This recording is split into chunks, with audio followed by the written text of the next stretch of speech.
Hi, ladies and gentlemen. Rebecca here, how are you? And you're watching Me, Myself, and Asperger's. This episode, I am going to be talking about my diagnosis story. I was diagnosed by my primary school with special educational needs because when I started school in reception, I was very quiet.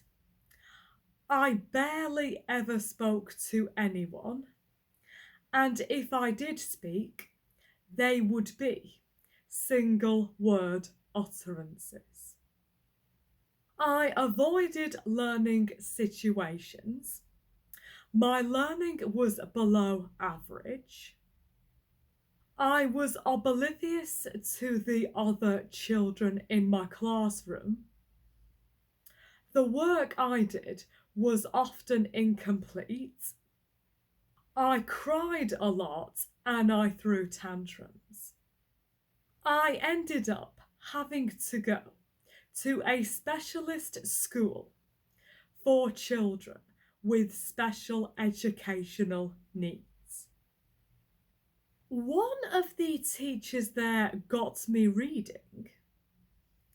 Apparently, according to my reports, I was quite popular in my class, but I do not remember it. The school diagnosed me with semantic pragmatic disorder, which is a speech and language disorder where someone takes sayings that are figures of speeches literally.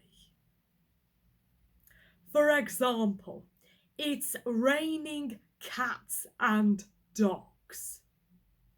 Apparently, when someone said this to me, when I was a child, I looked out of the window and I was expecting a load of cats and dogs to rain from the sky. I do not remember this at all. When I went back to mainstream school in year 2, age 6, I had a teaching assistant sat next to me, helping me with my work. I had this throughout primary school and high school. I did not know that I had learning difficulties until I was 9 years old, because one of my parents told one of the doctors or nurses at the time when I had to have an abscess removed from one of my gums. At that moment, I felt, no wonder I have always felt a bit different and not very clever. Something like that. I was diagnosed with Asperger's syndrome in year 9, age 13, when I had to go and see a counsellor due to having a lot of problems in my life. During one of my counselling sessions, the counsellor said to me that I have Asperger's syndrome. I asked my counsellor, what is Asperger's syndrome?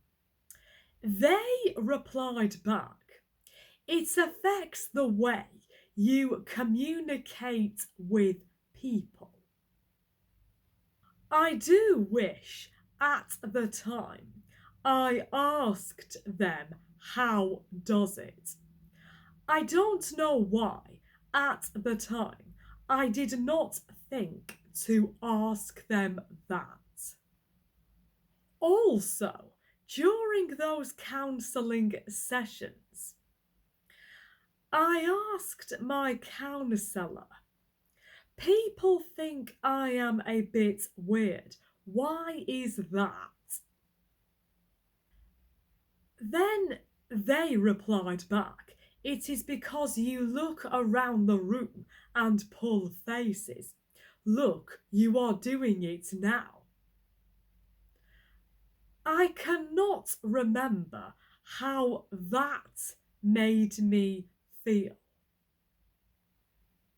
Also, when I was a child, I was not interested in what was going on around me due to lack of understanding things and people.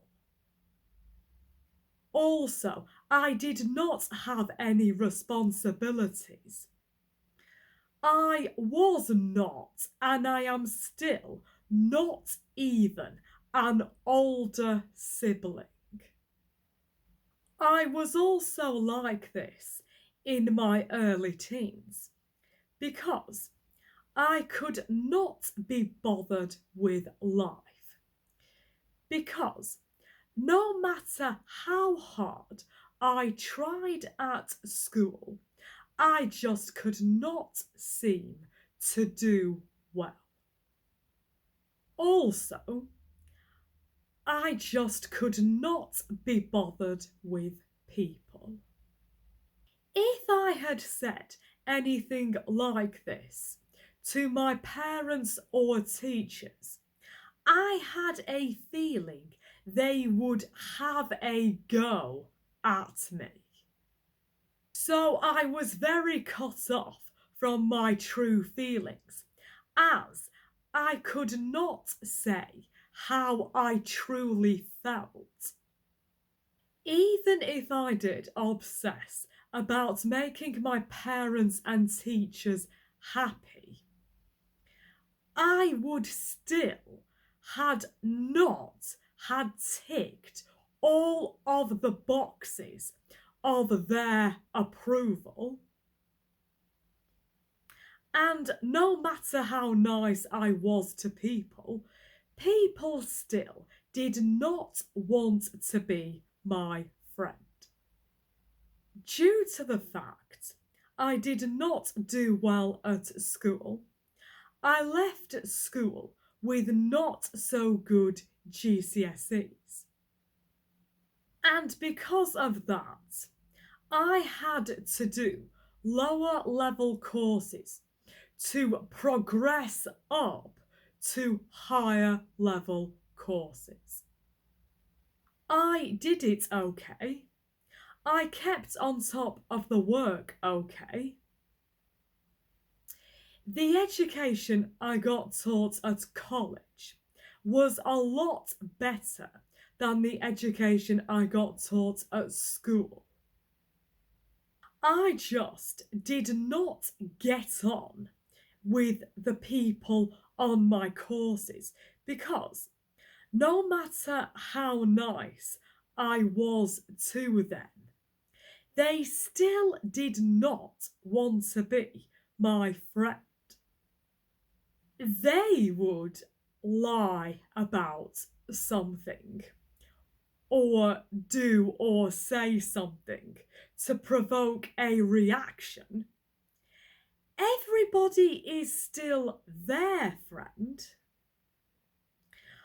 I would lie about something, or I would do or say something to provoke a reaction.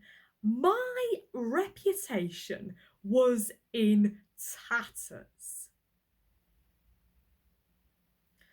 Also, they would use it against me. I just did not get on with the vast majority of people on my courses. After college, I worked in a few workplaces. I have ended up unemployed due to poor management from previous workplaces. At the moment, I work in a clothes shop.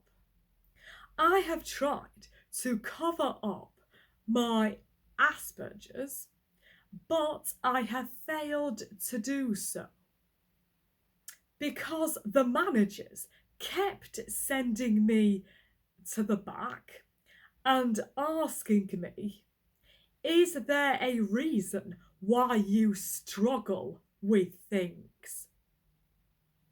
Eventually, I had to tell them. Once I told them, they replied back, now we can help you. At one of my previous workplaces, when they kept sending me to the back to have a private word with me, I told them I have Asperger's. And they replied back, would you like us to make any adjustments for you? I said no, because I was not sure whether they could do anything, because they cannot make your break time longer, and also you have to work at the same speed as everybody else. Also, when I was unemployed, in between jobs, the life just did not work for me. There was no reason to wake up in the morning. If I had appointments, I would end up showing up a bit late for them. I am lost without structure. Also, I did not use my time very well. Yes, so that's pretty much it for this video. If you enjoyed, please give it a thumbs up and subscribe to this channel if you would like to hear any more autism/Asperger's related content from me. And as always, look after yourselves. Take care. Bye bye.